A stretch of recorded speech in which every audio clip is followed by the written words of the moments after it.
అందరికీ నమస్కారం. నేను మీ వరప్రసాద్. ఆయన వైఎస్ఆర్ కాంగ్రెస్ పార్టీ నేత. రాజధాని పరిధిలోని నియోజకవర్గాల్లో కీలక భూమిక పోషిస్తుంటారు. అంతేకాదు కూటమి ప్రభుత్వ వ్యతిరేక విధానాలను తనదైన శైలిలో ఎత్తి చూపిస్తుంటారు. కట్ చేస్తే ఎంబీఏ చదివిన ఆయనను రౌడీ షీటర్ మాదిరి రౌడీలతో నడి రోడ్డుపై నడిపించారు. అయినప్పటికీ ఆయన మాత్రం తగ్గేదేలే అన్నట్టు కూటమి నేతలను పోలీసులను తనదైన శైలిలో తూర్పారబడుతున్నారు. 2029 వరకు నేను ప్రాణాలతో ఉంటే మాత్రం అందరి లెక్కలు తెలుస్తా అంటున్నారు. ఆయనే వైఎస్ఆర్ కాంగ్రెస్ పార్టీ నేత సందీప్ శృంగారపాటి. ప్రస్తుతం ఆయన మనతో ఉన్నారు. ఒకసారి ఆయనతో మాట్లాడదాం. సందీప్ గారు నమస్తే. నమస్తే. నిజంగా రౌడీ షీటర్ మాదిరి రౌడీలతో నడి రోడ్డుపై నడిచి వచ్చినటువంటి మిమ్మల్ని ఎలా ఉన్నారు అనడం భావ్యం కాదు, కానీ చెప్పండి ఎలా ఉన్నారు? బాగానే ఉన్నా సార్. మీరు ఒక మాట అన్నారు, అంటే నాకు చావంటే భయం లేదు, 2029 వరకు గనక నేను ప్రాణాలతో ఉంటే అందరి లెక్కలు తెలుస్తా, ఎవరిని ఉపేక్షించే ప్రసక్తే లేదు, వడ్డీతో సహా లెక్క కట్టి అందరికి తిరిగి ఇచ్చేసానంటున్నారు. అంటే ఏంటది? రాజకీయం అనుకోవచ్చా, లేకపోతే రివెంజ్ పాలిటిక్సా? సహజంగా అట్టు పెట్టిన అమ్మకి అట్టున్నర పెట్టమని చెప్పి ఒక సామెత ఉంది. అంటే రివెంజ్ పాలిటిక్స్ కాదు, మన మీదకి ఎవరైనా వస్తే అన్యాయంగా, అంటే మనం తప్పు చేసినప్పుడు మనం శిక్ష అనుభవిస్తూ ఉంటే సహజంగా మన మనస్సాక్షి కూడా బాధపడదు. ఎందుకంటే మనం తప్పు చేశాం కాబట్టి ఆ తప్పుకు తగినటువంటి శిక్షను మనం అనుభవించేటువంటి, నిజం చెప్పాలంటే సాటిస్ఫాక్షన్ ఉంటుంది. కానీ ఏ తప్పు చేయకోకుండా అన్యాయంగా మనల్ని తీసుకొని వెళ్ళి, అసలు నిజం చెప్పాలంటే నడి రోడ్డు మీద, అంటే కారణం లేకుండా ఏదో వైఎస్ఆర్సీపీ పార్టీ కోసం గొంతు విప్పుతున్నామని చెప్పి అమరావతిలో ఉండి మాట్లాడకూడదంట. అంటే అంటే ఇది రెడ్ బుక్ రాజ్యాంగంలో ఈ విధంగా ఉంటుందేమో మనకైతే తెలియదు. కానీ నన్ను తీసుకొని వెళ్ళి అన్యాయంగా నడి రోడ్డు మీద నడిపించి, అంటే పట్ట పగలు ప్రజలందరూ చూస్తూ ఉండగానే అంటే అవమానం చేయాలని చెప్పి, అది ఎంత దారుణం. అంటే ఖచ్చితంగా మా టైం వచ్చినప్పుడు మాత్రం ఎవరైనా కానీ దానికి తగినటువంటి శిక్ష చట్ట ప్రకారంగా ఎవరైతే ఇబ్బంది పెట్టారో ఖచ్చితంగా వాళ్ళకి ఇబ్బంది పెట్టడం అనేది మాత్రం జరుగుతుంది. అంటే ఎంత ఇబ్బంది పెడతానంటున్నారు? అంటే ఒక రౌడీలతో మిమ్మల్ని ఒక రౌడీ షీటర్ మాది నడిపించారు. కొన్ని వీడియోస్ కూడా మేము సామాజిక మాధ్యమంలో చూసినటువంటి పరిస్థితి. అంటే ఎలా ఉంది సార్ ఆ సందర్భంలో నడిపించినప్పుడు అంత కక్షపూరితంగా నడిపించాల్సినటువంటి పరిస్థితులు దేనికి దాపరించాయంటే ఏం చెప్తారు? వాస్తవంగా నాకు ఈ కాల్ యాక్సిడెంట్ అయింది. నేను చెప్పాను, ఆ అడిషనల్ ఎస్పీ గారికి చెప్పాను, సార్ నా కాల్ యాక్సిడెంట్ అయింది, నేను నడవటం కష్టం అని కూడా చెప్పాను. అంటే ఆయన చాలా సీరియస్గా నడవా అని చెప్పి, మీరు చూడొచ్చు ఆ వీడియోలో కూడా నా కాలు ఎంత ఇబ్బంది పడతా నడిచినా కూడా మీరు చూడవచ్చు.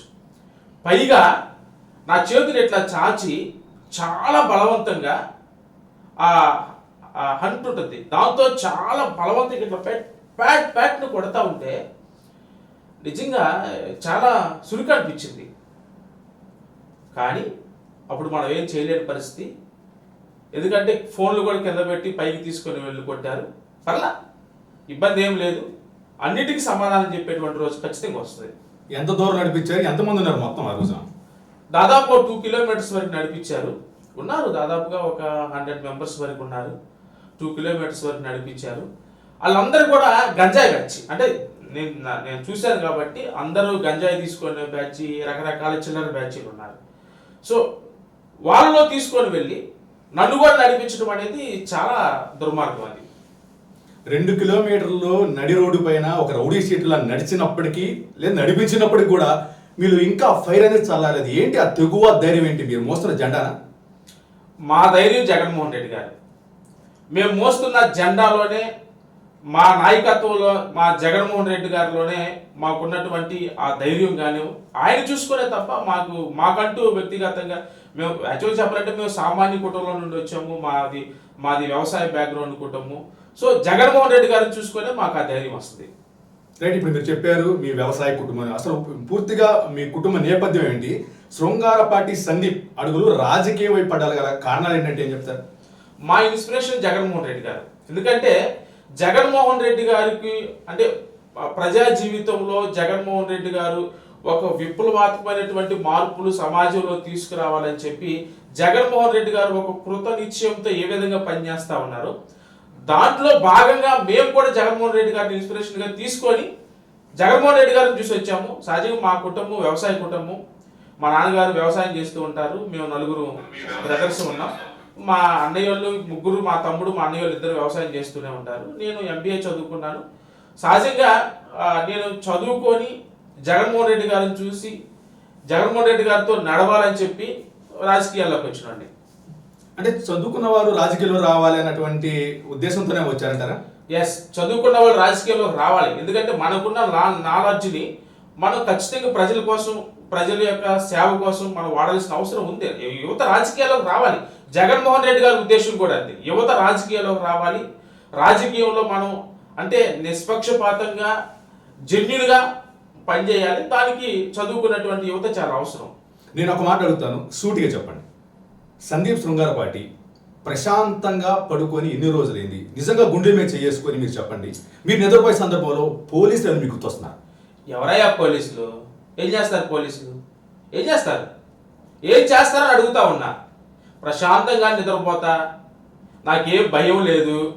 అసలు జగన్మోహన్ రెడ్డి గారిని నమ్ముకొని ప్రయాణం చేసేటువంటి ఏ నాయకుడికి భయం ఉండదు. అందుట్లో నాకు అసలు భయం ఉండదు.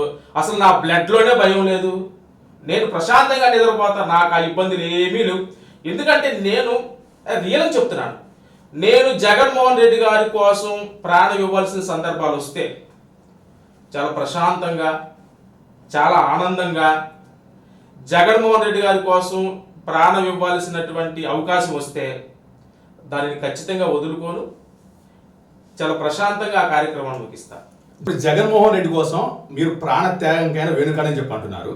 అయితే ఎంబీఏ చదివినటువంటి మిమ్మల్ని ఒక రౌడీ షీటర్ మాదిరి నడి రోడ్డుపై నడిపించిన సందర్భంలో ఇక చాలు ఈ రాజకీయాలు అని మీరు అనుకోవడం కానీ, మీ కుటుంబ సభ్యులు కానీ ఎవరు గుర్తు రాలేదా? వాళ్ళు కూడా ఏం చెప్పలేదు, ఈ రాజకీయాలకి పులి స్టాప్ పెట్టేద్దాం, వ్యాపారాలు చేసుకుందామని?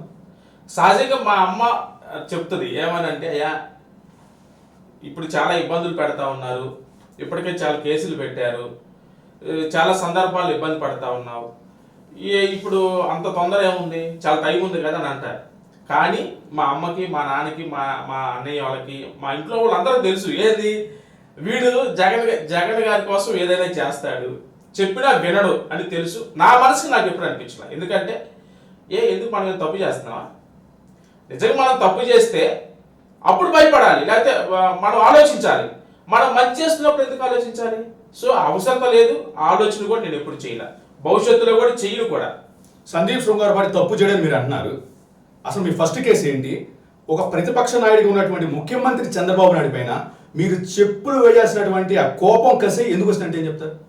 అంటే వాస్తవంగా చెప్పులు మేము ఇంటెన్షన్తో వేసింది అట్లేం కాదు. కానీ ఆయన ప్రతిపక్ష నాయకుడిగా అమరావతిలోకి అడుగు పెడతా ఉన్నప్పుడు మేము ఎస్ఐన్ రైతులకి మాకు జరిగినటువంటి అన్యాయాన్ని మేము ప్రశ్నించాం.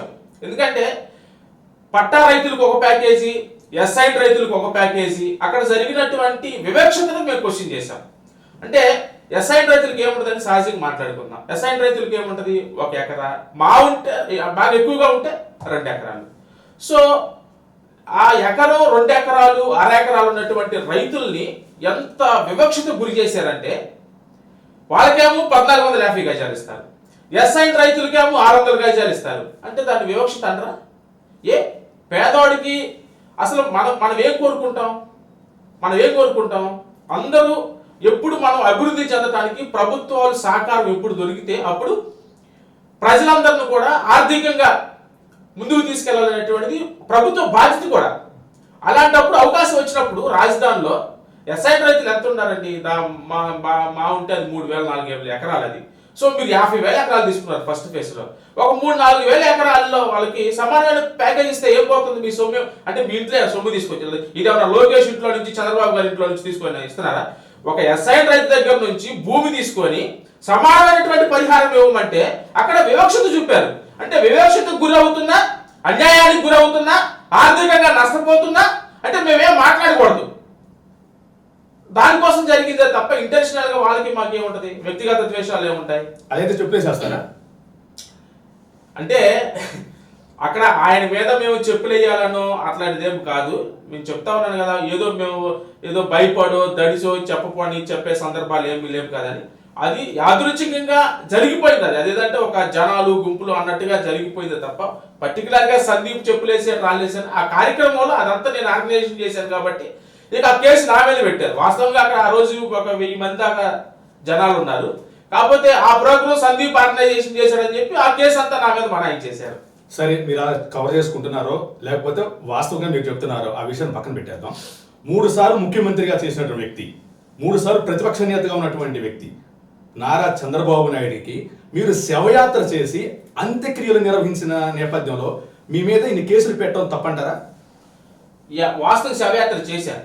ఎందుకు చేశానంటే జగన్మోహన్ రెడ్డి గారు దాదాపుగా 54,000 మందికి అక్కడ నివాసాలు అంటే 54,000 మందికి ఇళ్ల పట్టాలు ఇచ్చారు.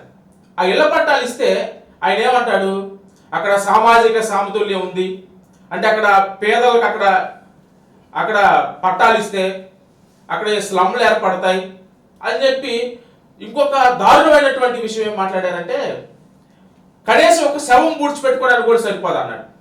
అంటే అమరావతిలో పేదలకి ఇళ్ల పట్టాలు ఇస్తే అంత ద్వేషం ఎందుకు, అంత అసూయ ఎందుకు? సరే ఓకే, ఆ రోజు నువ్వు కనీసం శవం పూడ్చిపెట్టుకోవడానికి కూడా సరిపోదు అన్నావు.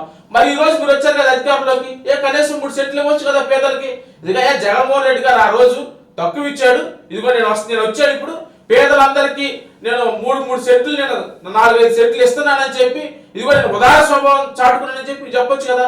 అంటే శవం పూడ్చిపెట్టుకోవడానికి కూడా సరిపోదు అన్నాడు. కాబట్టి అంటే ఏంటి, అక్కడ యొక్క దళితుల యొక్క పేద బలహీన వర్గాల యొక్క అంటే వాళ్ళు ఆత్మాభిమానం దెబ్బతినే విధంగా ఆయన మాట్లాడాడు. కాబట్టి నేను శవయాత్ర చేశాను. అంటే ఆయన గ్రామీణ ప్రాంతాల్లో నివేశాలు ఇస్తారంటున్నారు. కాకపోతే రాష్ట్రానికి అద్భుతమైన రాజధాని కావాలి కాబట్టి అమరావతి ప్రాంతాన్ని రాజధానిగా తీర్చిదిద్దాలని కంకణంతో కట్టుకునే నేపథ్యంలో ఆ విధంగా వ్యవహరించాలనుకోవచ్చు. అంటే అద్భుతమైన రాజధాని అంటే అద్భుతమైన రాజధానిలో పేదలు ఉండకూడదా? అదేనా మీ ఇంటెన్షన్? అద్భుతమైన రాజధాని అంటే దాని అర్థం ఏంటి అంటే ఓన్లీ అక్కడ కొంతమంది మాత్రమే అంటే తెలుగుదేశానికి సంబంధించిన వాళ్ళు మాత్రమే లేకపోతే ఉన్నత సామాజిక వర్గానికి సంబంధించిన వాళ్ళు మాత్రమే ఉంటారా? అంటే పేదలు ఉండకూడదా? అసలు రాజధానిలోనే ఎక్కడైనా క్యాపిటల్ క్లాసులోనే ఒక 5% ల్యాండ్ పేదలకు కేటాయించాలి, చట్ట ప్రకారంగానే ఇవ్వాలి. అది ఇవ్వకోకుండా ఏదో టిట్కో హౌస్ అని కట్టారు. ఆ టిట్కో హౌస్లోకి వెళితే ఈరోజు ఒకసారి మీరు చూడండి, విజిట్ చేయండి. ఆ టిట్కో హౌస్లో ఏంటి పరిస్థితి అనేది మీరు చూడండి. అంటే పేదలంటే చంద్రబాబు నాయుడు గారికి ఎంత చులకన అంటే అంత చులకన. కేవలం ఓట్ బ్యాంకుగా వాడుకోవడానికి మాత్రమే. ఆయన పేదలని ఓట్ బ్యాంకుగా వాడుకుంటాడు, అయిపోయిన తర్వాత తీసి పక్కన పడేస్తాడు. అది ఆయనకున్న సహజ నైజం. అది ఒక మాట సూటిగా చెప్పండి, మీకు నారా చంద్రబాబు నాయుడు అన్న నారా లోకేష్ అన్న ఎందుకన్నా కక్ష? వాళ్ళకి మాకు ఏమన్నా చాలా గట్టుల దగ్గర తగ్గు ఉంటుందా? వ్యక్తిగత గొడవలు ఏమన్నా ఉన్నాయా? రాజకీయంగా వాళ్ళు పేదలకు చేస్తున్న అన్యాయాన్ని, బడుగు బలహీన వర్గాలకు చేస్తున్నటువంటి అన్యాయాన్ని, వాళ్ళు చేస్తున్నటువంటి పనులను బట్టి జగన్మోహన్ రెడ్డి గారు, రాజశేఖర రెడ్డి గారి ఫ్యామిలీ పేదలు వాళ్ళ హక్కులు చేర్చుకొని వాళ్ళు చూపిస్తున్న ప్రేమ ఆప్యాయతలకు మేము ఆకర్షితులయ్యాము. వీళ్ళు పేదల పక్షాన, బడుగు బలహీన వర్గాల పక్షాన వీళ్ళకున్నటువంటి వివక్షతను చూసి రాజకీయంగా వాళ్ళకి మేము శత్రువులు అయ్యాం. అంతకు మించేం లేదు. సుమారు ఇప్పటికే మీపై 21 కేసులు దాకా ఉన్నాయి. ఈ క్రమంలో ఇప్పటికి కూడా చంద్రబాబు నాయుడు కానీ లోకేష్ కానీ మిమ్మల్ని టార్గెట్ చేశారు, మిమ్మల్ని వేధింపులకు గురి చేస్తున్నారు. ఈ క్రమంలో మీకు అండగా ఎవరు నిలబడ్డారు? ముఖ్యమంత్రి జగన్మోహన్ రెడ్డి అంటే మాజీ ముఖ్యమంత్రి జగన్మోహన్ రెడ్డి మీతో ఏమన్నారు? జగన్మోహన్ రెడ్డి గారి యొక్క అండ ఆదరణ ఎప్పటికీ మాకుంటాయి. ఎప్పుడైతే రోడ్డు మీద తీసుకొని వెళ్ళి నడిపించారో వెంటనే జగన్మోహన్ రెడ్డి గారు నన్ను పిలిపించారు, ఫ్యామిలీతో పిలిపించారు. వెళ్ళాము, చక్కగా జగన్మోహన్ రెడ్డి గారు ధైర్యం చెప్పారు, మన ప్రభుత్వం వస్తుందని చెప్పారు. నీకు జరిగిన అన్యాయాన్ని ప్రతిదీ డిజిటల్ బుక్లో మొత్తం కూడా అప్లోడ్ చేయమన్నారు, ధైర్యంగా ఉండమన్నారు. జగన్మోహన్ రెడ్డి గారు ఇచ్చినటువంటి ధైర్యంతో నిజం చెప్పాలంటే మా కుటుంబం కూడా చాలా హ్యాపీగా ఫీల్ అయింది. ఆ తర్వాత ఎప్పుడైతే తీసుకొని వెళ్ళారో ఆ రోజు సాయంత్రానికే లేళ్ల అప్పిరెడ్డి గారు నేను అన్నయ్య అని పిలుస్తాను, నాకు వెంటనే ఫోన్ చేశాడు. అరే ఏంట్రా అని అడిగాడు. అన్నట్లు జరిగింది అన్న అన్నాను. నువ్వు ఎక్కడున్నారంటే నేను ఇంటి దగ్గర ఉన్నాను అన్న అన్నాను. నువ్వు ఇమ్మీడియట్గా ఆఫీస్కి రమ్మన్నాడు. ఆఫీస్కి వెళ్ళాడు, మాట్లాడాను, ధైర్యం చెప్పాడు. నీకేం ఇబ్బంది లేదు, మేము చూసుకుంటామన్నాడు. ధైర్యంగా ఉండమన్నాడు, మన ప్రభుత్వం వస్తుంది, ఆ రోజు చూసుకుందాం, ఒకటి ధైర్యంగా ఉండమన్నాడు. చాలా హెల్ప్ చేశాడు అప్పిరెడ్డి అన్న. అప్పుడేంటనే జగన్ సార్ నోటీస్లో కూడా పెట్టి తీసుకొని వెళ్ళి మాట్లాడించి ధైర్యం చెప్పించేటువంటి ప్రయత్నం చేశారు. ఇప్పటికీ ముఖ్యమంత్రి షాడో ముఖ్యమంత్రి మిమ్మల్ని టార్గెట్ చేశారు. మీ వెన్నులో వణుకు పుట్టట్లేదా? మీ కుటుంబ సభ్యుల నుంచి మళ్ళీ మీకేమన్నా వద్దు పులి స్టాప్ పెట్టేద్దాం అని అనట్లేదా? అసలు వెన్ను పుట్టటాలు, భయం పుట్టటాలు ఇవన్నీ నథింగ్. అసలు వాటి గురించి ఆలోచించేటువంటి ప్రసక్తి లేదు. ఎందుకంటే ఇప్పుడు మనం అన్యాయాన్ని ఎదిరిస్తున్నాం, వాళ్ళు చేస్తున్నటువంటి అవినీతి గురించి ప్రశ్నిస్తా ఉన్నాం. దాంట్లో భయపడేది ఏముంది? అంటే వాళ్ళు చేసేటువంటి పనులు వాళ్ళు చేసుకుంటారు, అది వేరే విషయం. బట్ మనమైతే దాని గురించి ఆలోచించడం లేకపోతే వాళ్ళు ఏదో చేస్తారని అట్లా దాడవటం కానీ భయం కానీ అలాంటివి ఏం లేవు. మీరు ఒక సాధారణ కార్యకర్త, మాజీ మంత్రులు ఇళ్ళనే ధ్వంసం చేసి పెట్రోల్ బాంబులు వేసి తగలబెడుతుంటే మీరెంత? అఫ్ కోర్స్ నేను అదే చెప్తున్నాను, వాళ్ళు పడాలు చేస్తారు, సందీపుని కూడా తగలబెట్టవచ్చు, నేనే దానికి కాదంటలా. ఇప్పుడు అంబటి రాంబాబు గారి ఇల్లు మీద పెట్రోల్ బాంబు వేసిన వాళ్ళు, అంబటి రాంబాబు గారిని చంపాలని చూసిన వాళ్ళు, లేకపోతే మాజీ మంత్రిగా ఉన్నాడు, ఆయనకి అన్ని విధాలుగా సపోర్ట్ ఉంది, ఆ రాజకీయ సపోర్ట్ ఉంది, ఆర్థికంగా సపోర్ట్ ఉంది, అంతా ఆయన బ్యాక్గ్రౌండ్ వేరు. కానీ అలాంటి ఆయన మీదకే ఆలోచించకుండా ముందుకెళ్ళారు. సందీప్ అనేవాడు నథింగ్. కానీ ఇక్కడ నాకున్న తెగువ ఏంటంటే నేను వాటికి భయపడేది లేదు అని చెప్తున్నా. అలాంటప్పుడు ఇంకా ఆయన షాడో అయితే ఏమైంది, ముఖ్యమంత్రి అయితే ఏమైంది, ఇంకొకళ్ళు అయితే వాటికేమి ఇబ్బంది లేదు, ఏదైనా తగ్గేదే లేదంటారు. ఒక మాజీ మంత్రి అని కూడా చూడకుండా ప్రభుత్వ పెద్దల సహకారంతో సపోర్ట్తో ఒక ఎమ్మెల్యే తన అనుచరులతో వెళ్ళి సుమారు 7 గంటల పాటు అంబటి రాంబాబు గారి ఇంటి పైన దాడి చేస్తుంటే పోలీసులు ఏం చేశారండి? పోలీసులు ఏం చేశారు? పోలీసులే కదా దాడి చేయించింది. పోలీసులు ఏం చేస్తారేంటి? పోలీసులే దగ్గరుండి చేయించారు. అదేమనంటే మాకు పై నుంచి ఒత్తిడి ఉంది అంటారు.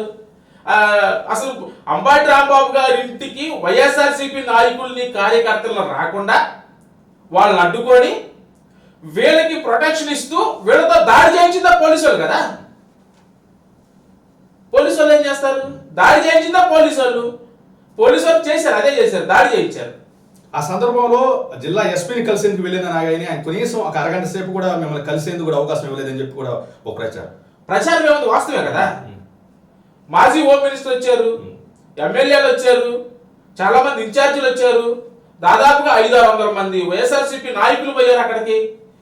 చాలా సమయం, దాదాపుగా 1.5 గంటన్నర ఎస్పీ గారు బంగ్లా ముందు ఉన్నారు, వెయిట్ చేశారు, ఫోన్లు చేశారు, కనీసం ఫోన్లు లిఫ్ట్ చేయలేదు. అసలు ఎటువంటి స్పందన వాటి వైపు నుంచి లేదు. వర్క్ కూర్చొని ఇంకా ఎస్పీ గారిని కలవాల్సిందే అని బాగా ప్రెజర్ చేస్తే అడిషనల్ ఎస్పీ గారు వస్తారు పోండి అన్నారు. అప్పుడు లేదు, అదేమంటే కలిస్తే పాపం వాళ్ళ పోస్టింగ్స్కి వాళ్ళకే ఇబ్బంది, మనకు తెలియదు కదా. సందీప్ గారు గతంలో రాష్ట్రంలో ఎప్పుడైనా పెట్రోల్ బాంబు ఒక అన్నటువంటి ఆ పరిస్థితులు ఎప్పుడైనా చూసారా? అంటే ఒక మాజీ మంత్రి, ఒక బీసీ సామాజిక సంబంధించినటువంటి నేత అని కూడా చూడకుండా ఆయన ఇంటిపైన సాక్షాత్ పెట్రోల్ బాంబు వేస్తే ఇంకా సామాన్య పరిస్థితి ఏంటి? మీరు ఇప్పుడు ఎప్పుడైనా అంటే మనకు స్వతంత్రం వచ్చిన దగ్గర నుంచి రెడ్ బుక్ రాజ్యాంగం ఎప్పుడైనా చూసారా?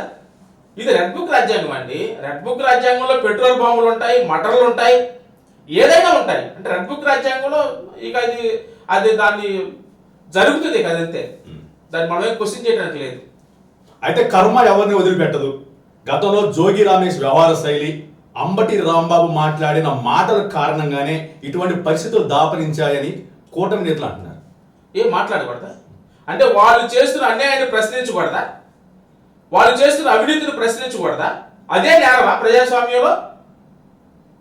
అంబటి రాంబాబు గారు ఎప్పుడు దుర్భాషలు మాట్లాడలేదే, లేకపోతే జోగి రమేష్ గారు ఏం దుర్భాషలు మాట్లాడలేదే. అంటే వాళ్ళ మీదకి వచ్చి వాళ్ళని దాడి చేస్తున్నా, వాళ్ళ మీద అక్రమ కేసులు పెడుతున్నా, లేకపోతే వాళ్ళు ఇంకా ఇంకా ఇంకా ఇతర కార్యక్రమాలు ఏమి చేసినా మాట్లాడకూడదంటే ఇదేనా నియంత్రణ పాలన? ఇదేమన్నా ప్రజాస్వామ్యమా? ప్రజలు ఆలోచిస్తా ఉన్నారు దాని గురించి కూడా. సందీప్ గారు, చంద్రబాబు నాయుడు, లోకేష్ అంటే ఎందుకు మీకు అంత కక్ష? పవన్ కళ్యాణ్ అంటే ఎందుకు అంత అభిమానం, ప్రేమ? ఎందుకు మాట్లాడే భయమా? పవన్ కళ్యాణ్ గారి గురించి చాలా వీడియోలు చేశాను నేను. ఎందుకంటే పవన్ కళ్యాణ్ అనేటువంటి వ్యక్తి, ఆయన ఓసరం వెళ్ళి ఆయనకి నేను అభిమానం ఏంటండి? చిచ్చి ఆయనకి అభిమానము, ఆయన అంటే భయమా? ఏం చేస్తాడు ఆయన? భయపడటం అనేది మన బ్లడ్లో లేదు, అది సెకండరీ. ఆయన ఓసరం వెళ్ళి ఎక్కడికి వెళ్తే ఇప్పుడు అమరావతి మీద ఎన్ని మాటలు, 2019లో అమరావతి మీద ఎన్ని మాటలు ఇది ఓన్లీ ఒక వర్గానికి మాత్రమే రాజధానా, ఇది ఒక సామాజిక వర్గానికి మాత్రమే రాజధానా, ఇది అందరు రాజధానిగా ఉండాలని నేను కోరుకుంటున్నానని చెప్పి మాట్లాడాడు. నిన్న అసెంబ్లీలో ఏం మాట్లాడుతూ ఉన్నాడు, ఇది ఆంధ్రుల యొక్క అమరావతి అనేది ఆంధ్రుల యొక్క కళ అంటే ఓసలు వెళ్ళి ఆయన ఎక్కడ పోతే అక్కడ నేను పుట్టాను అంటాడు. సరే ఇవన్నీ పక్కన పెట్టండి. రాష్ట్రంలో మహిళల మీద బాలికల మీద అత్యాచారాలు జరుగుతుంటే సాక్షాత్తు వాళ్ళ ఎమ్మెల్యే అరవ శ్రీధర్ ఒక మహిళను మోసం చేసి 5 సార్లు అభాషణ చేపిస్తే ఒక కమిటీ అనేసి ఆ కమిటీ ఏమైపోయిందో తెలియదు. పాప మా అమ్మాయి చివరికి నేను ఇప్పుడు సూసైడ్ చేసుకొని చచ్చిపోతానంటుంది. అయినా మాట్లాడు. పవన్ కళ్యాణ్ అనేటువంటి వ్యక్తి రాజకీయంలో పూర్తిగా అన్ఫిట్. ఆయన ఎప్పుడు వస్తాడంటే చంద్రబాబు గారిని కాపాడాలనుకున్నప్పుడు, జగన్మోహన్ రెడ్డి గారు నష్టపెట్టాలనుకున్నప్పుడు ఆయన ప్రయత్నంగా రాజకీయాల్లోకి వచ్చి ఏదో చంద్రబాబు బ్రతికించడానికి కోసం వస్తాడు తప్ప అతనికి ఎవడైనా అది నేర కాదండి. ఇప్పుడు జనసేన వాళ్ళు అతనికి అభిమానిగా లేరు.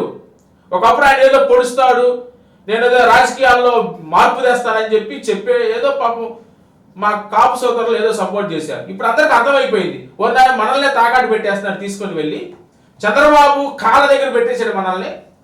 15 సంవత్సరాలు ఈయన జెండా మోస్తాడంట, ఈయన అక్కడ బానిస బ్రతుకు బతుకుతారంట. మనం అలాంటి వాళ్ళం కాదురా నాయన. మనం వంగవీటి రంగా వారసును ఇలాంటి చీవు చచ్చిన నెత్తురు చచ్చినటువంటి నాయకత్వం దగ్గరికి మనం వచ్చామేంటి? మన నిజమైనటువంటి రోషం కలిగినటువంటి వంగవీటి రంగా వారసును అని చెప్పి అప్పుడు వాళ్ళు పాపం రియలైజేషన్ అవుతా ఉన్నారు. కానీ 2029లో జనసేన నాయకులే పవన్ కళ్యాణ్కి బుద్ధి చెప్పేటువంటి సమయం చాలా దగ్గరగానే ఉంది. ఇప్పుడు మీరంటే నీ మాటలు కనుక జన సైనికులు వీర మహిళలు పవన్ కళ్యాణ్ అభిమానింటే మీ పరిస్థితి ఎట్లా తెలుసా? ఇవన్నీ చాలా చూసాం, అర్థమైందా? సో వాళ్ళే రియలైజేషన్ అవుతారు అని చెప్తున్నారు. ఇప్పుడు వాళ్ళే రియలైజేషన్ అవుతా ఉన్నారు. మీరు చూసారు చాలా ఇప్పుడు బొల్లిశెట్టి పాపం ఆయన చూడండి ఎంత ఎంత ఎంత పార్టీకి ఎంత సర్వీస్ చేశాడు. పాపం ఆయన చదువుకున్నవాడు, చాలా పెద్ద మనిషి, పార్టీకి ఎంత సర్వీస్ చేశాడు. ఈరోజు ఆయన జన సైనికులకి అన్యాయం జరుగుతుందని మాట్లాడితే ఆయన పార్టీ నుంచి బయటికి పంపించారు. గుంటూరులో ఆమె రజని, జనసేన రజని, ఆ పాప పార్టీ నుండి బయటకు వచ్చింది. అరే మనం ఎన్నాలి అన్యాయాలు మనం చూడాలి మన కళ్ళతో. సో అమ్మ ఇక్కడ ఉంటే ఇంకా పూర్తిగా మనం నష్టపోతాం. మన కళ్ళ ముందు అన్యాయం జరుగుతున్నా, మన కళ్ళ ముందు రౌడీజాలు జరుగుతున్నా, మన కళ్ళ ముందు మానభంగాలు అత్యాచారాలు జరుగుతున్నా, ఇంకా మనం మాట్లాడకపోతే ఇక ఈ మానవ జన్మకు అర్థమే ఉండదని చెప్పి ఇట్లా చాలా మంది వన్ బై వన్ బయటకు వస్తూనే ఉన్నారు. రేపు పొద్దున ఎలక్షన్ దగ్గర పడే కొద్ది అప్పుడు నిజమైన రాజకీయం ఏంటో అని తెలిసింది. మీరు ఇప్పుడు చేసిన వ్యాఖ్యలన్నిటికీ కూడా ఏదన్నా పరిణామాలు కనుక దాపరిస్తే ఎదురుడానికి సిద్ధంగా ఉన్నారా? అవన్నీ వాటన్నిటికి సిద్ధపడే ఉంటాం. రాజకీయాల్లో వాటన్నిటికి సిద్ధపడే ఉంటాం. దాని గురించి చెప్పండి. ఆయన్ని సనాతని అని చెప్పి ఒక వ్యంగ్యంగా మాట్లాడుతున్నారు వైఎస్ఆర్పీ నేతలందరూ కూడా. ఆయన హిందూ ధర్మాన్ని పరిరక్షించడానికి ఉన్నారని చెప్పనేసి కూటమి నేతలు అంటున్నారు. హిందూ ధర్మాన్ని పరిరక్షించాలనుకునేవాడైతే మన శ్రీశైలంలో సాక్షాత్తు శివభక్తుల మీద లాఠీ చార్జీ చేశారు. పవన్ కళ్యాణ్ గారు మాట్లాడారా? అన్నవరంలో జరిగింది ఏంటి? పవన్ కళ్యాణ్ గారు మాట్లాడారా? శ్రీకాకుళంలో జరిగింది, పవన్ కళ్యాణ్ గారు మాట్లాడారా? తిరుపతిలో తొక్కిసలాట జరిగి 7-8 మంది చనిపోయారు, పవన్ కళ్యాణ్ గారు మాట్లాడారా? అంటే పవన్ కళ్యాణ్ అనేటువంటి వ్యక్తి రాజకీయ అధికారంలోనికి రాకముందు ఒకలాగా, అధికారంలోనికి వచ్చిన తర్వాత ఒకలా ప్రవర్తిస్తా ఉన్నాడు. హిందూ ధర్మం పట్ల నిజంగా ఆయనకి ఎటువంటి గౌరవం కానీ భక్తి కానీ ఆయనకి లేదు. మీరు చూసే చాలా సందర్భాల్లో ఆయన సాక్షాత్తు చెప్పాడు, నా కూతురు క్రిస్టియన్ అన్నాడు, నాకు యేసు ప్రభు అంటే చాలా గౌరవం ఉంది, నేను నమ్ముతాను అని చెప్పిన సందర్భాలు ఉన్నాయి. లేకపోతే ఆయన చాలా సందర్భాల్లో మసీదుల్లోకి వెళ్ళి ఆ సంప్రదాయాలు పాటించినటువంటి సందర్భాలు ఉన్నాయి. సనాతన ధర్మం అంటే అసలు సనాతన ధర్మానికి ఆయనకి కనీసం ఒక క్వాలిఫికేషన్ లేదండి. సనాతనీ ధర్మంలో ఒక స్త్రీని పెళ్లి చేసుకుంటారు, చావైనా లేకపోతే ఇంకోటైనా కష్టమైనా నష్టమైనా ఆ స్త్రీతోనే ఆ జీవితం ముగించబడుతుంది. కానీ ఈయన 3 పెళ్లిళ్ళు చేసుకున్నాడు. ఈయన ఎట్లా సనాతన ధర్మాన్ని కాపాడుతాడు? ఈయన కాపాడుకోలేడు, ఆయన కుటుంబాన్ని కాపాడుకోలేడు, ఇంకలా చెప్పాలంటే ఆయన పార్టీని కాపాడుకోలేడు. ఆయనకేమి విలువల మీద పవన్ కళ్యాణ్ గారికి ఏమాత్రం గౌరవం లేదు. సనాతన ధర్మం, హిందూ ధర్మం సందర్భం వచ్చింది కాబట్టి నేను అడుగుతున్నానండి. పవిత్ర తిరుమల తిరుపతి దేవస్థానానికి సంబంధించినటువంటి లడ్డూ ప్రసాదంలో కల్తీ జరిగింది అనేటటువంటి ఆ వాదన విషయంలో ప్రజలు కూటమి చేసేటటువంటి ఆరోపణలు కానివ్వండి, వాటిని నమ్ముతున్నారా? వైఎస్ఆర్ కాంగ్రెస్ పార్టీలు మీరు సర్ది చెప్పుకునేటువంటి మాటలు నమ్ముతున్నారా? ప్రజలు ఏ మాటలు నమ్ముతున్నారంటే ఏం చెప్తారు? అసలు రాజకీయాల్లోకి దేవుడి ప్రసాదాన్ని లాగాల్సినటువంటి ఆవశ్యకత పరిస్థితులు ఎందుకు దాపరించాయండి? ఎంత దుర్మార్గం అంటే, సాక్షాత్తు కలియుగ దైవం వెంకటేశ్వర స్వామిని రాజకీయాల్లోనికి తీసుకొని వచ్చి వెంకటేశ్వర స్వామి యొక్క ప్రతిష్టతను దిగజార్చిన దుర్మార్గులు ఈ కూటమి ప్రభుత్వం. అంటే ఎక్కువగా నా ముఖ్యమంత్రి నారా చంద్రబాబు నాయుడు గారు కానీ, పవన్ కళ్యాణ్ గారు కానీ, వీళ్ళు ఎంత దుర్మార్గులు అంటే, సాక్షాత్తు దేవుడు రాజకీయాలు వీళ్ళ చేతగానితనం వలన, వీళ్ళ యొక్క అంటే వీళ్ళు చేసినటువంటి అవినీతిని కానీ, లేకపోతే వీళ్ళు సూపర్ 6ని వీళ్ళు నెరవేర్చకపోవడం కానీ, వీటన్నిటిని డైవర్ట్ చేసే దానికోసం సాక్షాత్తు వెంకటేశ్వర స్వామిని రాజకీయాల్లోకి తీసుకొని వచ్చి ఈరోజు వైఎస్ఆర్సీపీకి సర్ది చెప్పుకోవాల్సిన అవసరం లేదు. వాస్తవాలు ప్రజలు గమనిస్తా ఉన్నారు. మేము వాస్తవాలే చెప్తాం తప్ప మా పార్టీ అధ్యక్షుడు జగన్మోహన్ రెడ్డి గారు కానీ, వైఎస్ఆర్సీపీ పార్టీ నాయకులు కానీ అందరూ కూడా నిజాలు తెలియజేస్తారు. ప్రజలు ఈరోజు నవ్వుకుంటా ఉన్నారు. నిజం చెప్పాలంటే తెలుగుదేశం వాళ్ళు కూడా, మొన్న ఆయన ఎవరు విజయవాడ ఆయన ఎమ్మెల్యే సుజనా చౌదరి గారే అన్నారు.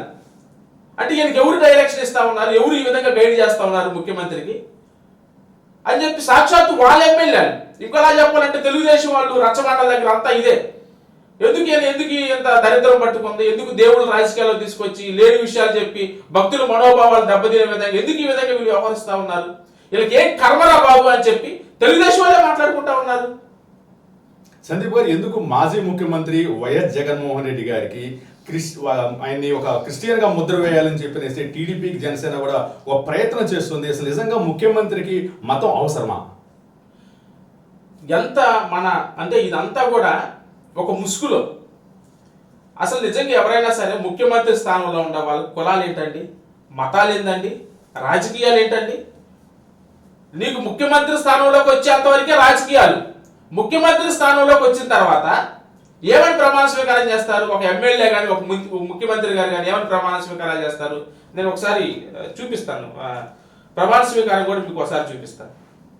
ముఖ్యమంత్రిగా వైఎస్ జగన్మోహన్ రెడ్డి గారు ఏ విధంగా ప్రమాణ స్వీకారం చేశారో ఒకసారి వినండి.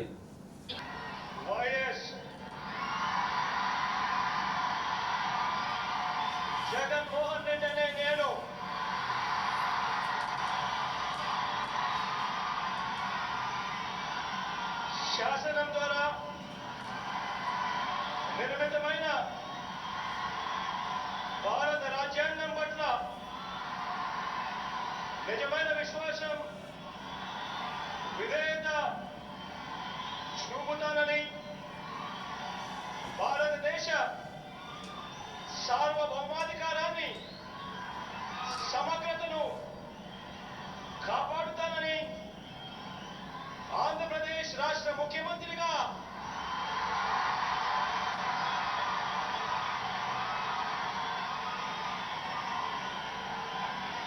నా కర్తవ్యాలను శ్రద్ధతో, అంతఃకరణ శుద్ధితో నిర్వహిస్తానని, భయం కానీ, పక్షపాతం కానీ, రాగద్వేషాలు కానీ లేకుండా రాజ్యాంగాన్ని, శాసనాలను అనుసరించి ప్రజలందరికీ న్యాయం చేకూరుస్తానని దైవ సాక్షిగా ప్రమాణం చేస్తున్నాను. ఇక్కడ చూశారు కదా, ఇక్కడ జగన్మోహన్ రెడ్డి గారు ఏమని ప్రమాణ స్వీకారం చేశారు? పక్షపాతం కానీ, రాగద్వేషాలు కానీ చూపనని ప్రమాణం చేశారు. ధైర్యంగా, అంటే ఆ విషయంలో ధైర్యంగా ఉంటానని కూడా ప్రమాణం చేశారు. ఇది కదా ప్రజాస్వామ్యం అంటే? అసలు ఇది కదా రాజ్యాంగం అంటే?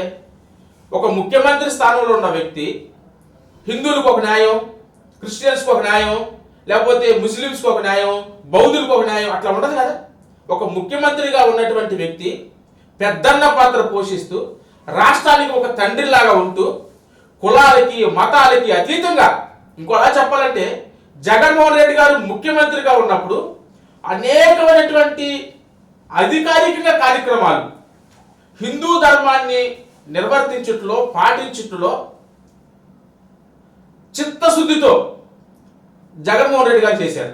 వేళకలాగా పబ్లిసిటీ స్టంటు, ఫోటోలకి వీటికి ఫోజులు ఇచ్చి, అసలు ఇప్పుడు జగన్మోహన్ రెడ్డి గారు వీళ్ళకి తిరుపతి వెళ్ళినా ఫోజులే, ఎక్కడన్నా పూజ చేస్తున్నా ఫోజులే, ఎక్కడన్నా లేకపోతే ఏదన్నా దేవాలయానికి వెళ్ళినా వీళ్ళకి పబ్లిసిటీ, దానికి తగ్గ హంగామా ఆర్పాటలు, తర్వాత పబ్లిసిటీ, దీనికోసం వాళ్ళు చేస్తారు. కానీ జగన్మోహన్ రెడ్డి గారు అయితే చాలా త్రికణ శుద్ధితో, విశ్వాసంతో హిందూ దేవాలయానికి వెళ్ళినప్పుడు చాలా భక్తి శ్రద్ధలతో పాటిస్తారు. రాష్ట్ర ముఖ్యమంత్రిగా ఉన్నటువంటి వ్యక్తికి ఈ పక్షపాతం చూపటం, లేకపోతే ఈ రాగద్వేషాలకు అవకాశాలు ఇవ్వటం, అది జగన్మోహన్ రెడ్డి గారి టైంలో జరగలేదు. హిందూ ధర్మాన్ని నిజంగా కాపాడినటువంటి వ్యక్తి ఎవరైనా ఉన్నారంటే అది ఒక్క జగన్మోహన్ రెడ్డి గారు అని చెప్పడంలో ఎటువంటి సందేహం లేదు. ముఖ్యమంత్రి అనే వ్యక్తికి మతం ముఖ్యం కాదని మీరు తెలిసి చెప్తున్నారు. హిందూ ధర్మాన్ని కూడా గతంలో ఆయన పరిరక్షించారని కూడా చెప్తున్నారు. అయితే ఆయన కొంతమంది పాలక మండలి చైర్మన్ గా వ్యవహరించిన వాళ్ళు కూడా వాళ్ళు హిందువులు కాదని కూడా, గతంలో ఏదైతే టీటీడీ చైర్మన్ గా వ్యవహరించినటువంటి ఆయన సతీమణి కూడా బైబుల్ పట్టుకుందని కూడా కూటమి నేతలు అయితే ఆరోపిస్తున్న పరిస్థితి. ఎలా చూడొచ్చండి? అంటే బైబుల్ పట్టుకుంటే తప్పేనా? బైబుల్ ఎవరు పట్టుకోలేదండి? చంద్రబాబు నాయుడు గారు బైబుల్ పట్టుకోలేదా? పవన్ కళ్యాణ్ గారు బైబుల్ పట్టుకోలేదా? ఎవరు బైబుల్ పట్టుకోలేదు? మనం ప్రజాస్వామ్య దేశంలో ఉన్నాం. మన దేశం భారతదేశం భిన్నత్వంలో ఏకత్వం, అన్ని మతాలకు, అన్ని కులాలకు మన భారతదేశం నిలయమై ఉంది. ఆ రోజు యాక్చువల్గా వైవి సుబ్బారెడ్డి గారు సతీమణి గారు విజయమ్మ గారి చేతిలో ఉన్నటువంటి ఆ బైబుల్ని ఆమె చేతిలో ఏదో ట్రై ఇస్తా ఉన్నారు. దాన్ని పట్టుకునే క్రమంలో పక్కనున్న వాళ్ళ సిస్టర్కి ఇచ్చారు, పట్టుకున్నారు. జస్ట్ అది తప్ప. అంటే వీళ్ళు ఏ స్థాయిలో విషయం కక్కాలని చూస్తారంటే తెలుసు, వీళ్ళకి అన్నీ తెలుసు, కానీ ఏదో ఒక రకంగా ప్రజల్ని నమ్మించాలి. అసలు వీళ్ళు క్రైస్తవులు అంటే ఏంటి? అసలు దాని అర్థం ఏంటి?